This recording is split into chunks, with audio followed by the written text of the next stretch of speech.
అప్పుల బాధలు వెంటాడుతున్నాయా? అయితే 6 జేవిఆర్ వారి జాతిరత్నాలు ధరించండి. నమస్తే welcome to our channel. So, ఒక్కసారి సమయం గనుక దాటింది అంటే మళ్ళీ మన కాలం తిరిగి రాదు.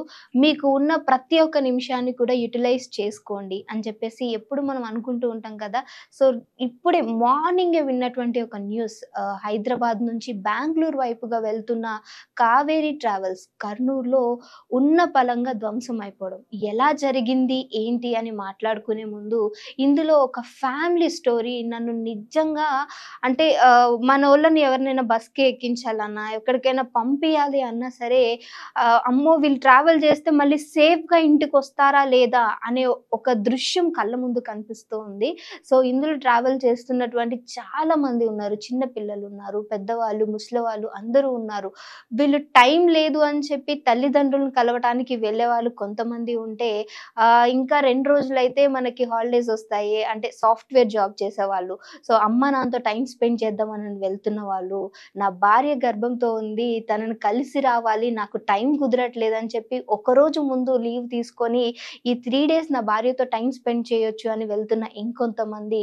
ఇందులో ఇంకొక అంటే చాలా సాడ్ న్యూస్ ఏంటంటే, హోల్ ఫ్యామిలీ అంతా కూడా దహనం అయిపోయిన పరిస్థితి. సో, ఇందులో గొల్లా రమేష్ అని చెప్పి వీళ్ళు బెంగుళూరులో సాఫ్ట్‌వేర్ ఎంప్లాయీ తను.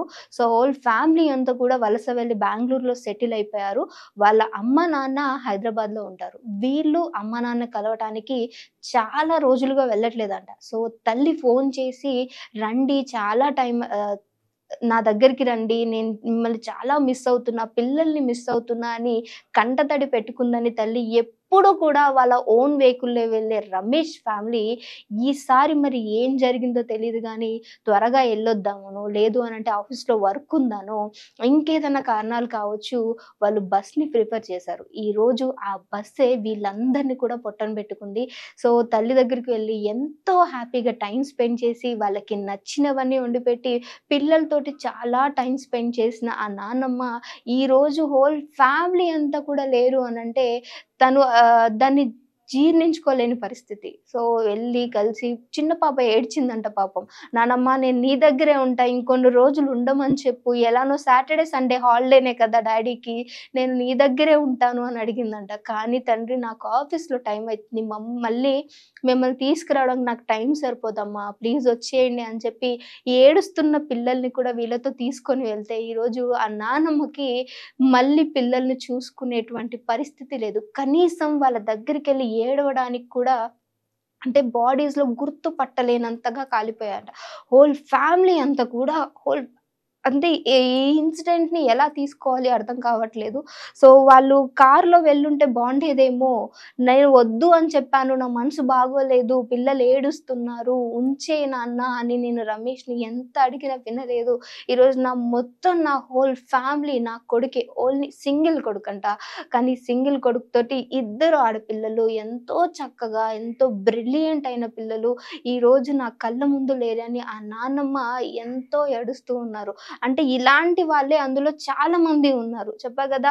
అంటే వైఫ్‌ని చూద్దామని అంటే ప్రెగ్నెన్సీతో ఉంది. టైమ్ స్పెండ్ చేద్దామని 1 డే లీవ్ తీసుకొనెళ్ళిన తను అంటే అందరి పేర్లైతే నాకు తెలీదు.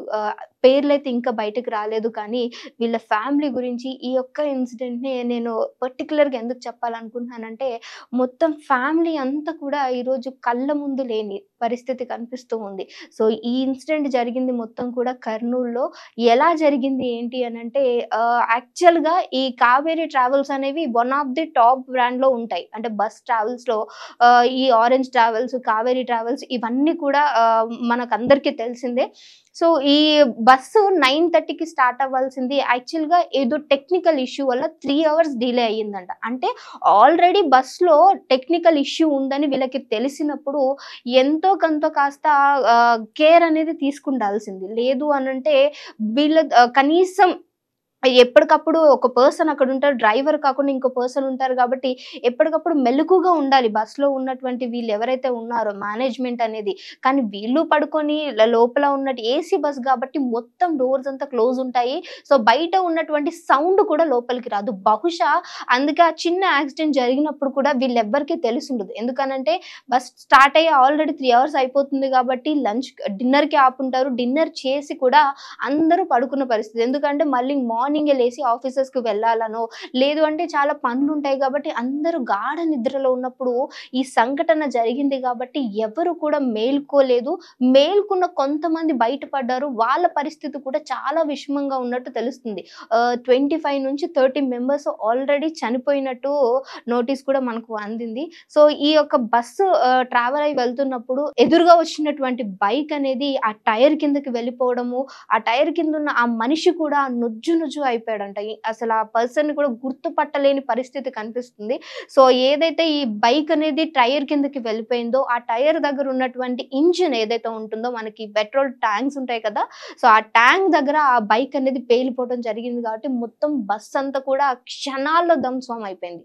ధ్వంసం అయిపోయినా సరే కనీసం బ్రతకడానికి ఛాన్స్ ఉండేది కానీ మొత్తం కూడా కాలిపోవటం వల్ల ఆ బస్‌లో ఉన్నటువంటి 43 మంది ఇంకా ఇంకా ముందుకెళ్ళి మేబీ బస్‌లో ఎక్కాల్సిన వాళ్ళు ఉన్నారో లేదో తెలీదు కానీ, ఉన్నంత మందిలోనే మొత్తం 30 మంది 30 మంది కూడా దహనం అయిపోయారు. సో, ప్రతి ఒక్కళ్ళని కూడా మనం వెనక్కి తీసుకొని రాలేము. ఇప్పుడు చనిపోయిన వాళ్ళకి మనం ఎన్ని నివాళులు పలికినా వాళ్ళు తిరిగి రారు. కానీ బస్ డ్రైవర్స్ కావచ్చు, బస్ మేనేజ్‌మెంట్ అనేది ఒక్కసారి మీరు బస్ ముందుకు వెళ్తుంది అనంటే, అందులో ఉన్నటువంటి ఆ టెక్నికల్ ఇష్యూస్ కావచ్చు ఏవైనా ఎందుకంటే మిమ్మల్ని నమ్మి మేము డే అంతా మీతో ట్రావెల్ చేస్తున్నాము అనంటే ఎంతో సెక్యూర్‌గా ఫీల్ అయ్యే ఆ బస్ అనేది చూజ్ చేసుకుంటూ ఉంటారు. కానీ ఈరోజు ఆ ఒక్క నమ్మకాన్ని కూడా ఈరోజు బస్‌లో ట్రావెల్ చేసినా, కార్‌లో ట్రావెల్ చేసినా, ట్రైన్‌లో ట్రావెల్ చేసినా, హెలికాప్టర్‌లో ట్రావెల్ చేసినా ఎక్కడ కూడా ప్యాసింజర్స్‌కి సేఫ్టీ అనేది లేదు. సో, దయచేసి మీరు ఏదైనా సరే వెహికల్స్‌ని డ్రైవ్ చేస్తున్నా కొంచెం ఒక కంట కనిపెడుతూనే ఉండండి. లేదు అంటే ఇలాంటి సంఘటనలు అసలు ప్రతిరోజు వినాల్సి వస్తది. ఈ గొల్లా రమేష్ గారి యొక్క ఫ్యామిలీ ఇన్సిడెంట్ మాత్రం ఇంకా అసలు నేను మర్చిపోలేకపోతున్నా. చిన్న పిల్లలు కావచ్చు ఎంతో ప్రేమగా వాళ్ళ నానమ్మ దగ్గర నుంచి తిరిగి వెళ్ళి సంక్రాంతికి తిరిగి వస్తాను అని చెప్పి తిరిగి రాని లోకాలకెళ్ళిపోయారని వాళ్ళ ఆవేదాన్ని కావచ్చు, ఆళ్ళ ఫ్యామిలీకి జరిగిన నష్టాన్ని ఎవరు కూడా పూడ్చలేము. సో, దయచేసి ఈ బస్ మేనేజ్‌మెంట్స్ అనేవి ఖచ్చితంగా మీరు ఒక ట్రావెలింగ్ నడుపుతున్నప్పుడు ఒకసారి కేర్ తీసుకోవాల్సిందంతే. లేదు అనంటే మీరలాంటి ఒక ట్రావెలింగ్ అనేదే నడపకూడదు. ఎందుకనంటే మా ప్రాణాలు మీ చేతుల్లో పెట్టి మేము మీ బస్ ఎక్కుతాము. సో, దయచేసి ఒకసారి చూసుకోండి. అండ్ ఇలాంటి ఇన్సిడెంట్స్ మీరు వెళ్ళినప్పుడు ఎప్పుడన్నా మీకు ఎదురవుతే కింద ఖచ్చితంగా కామెంట్ చేయడం మర్చిపోవద్దు. Thank you so much.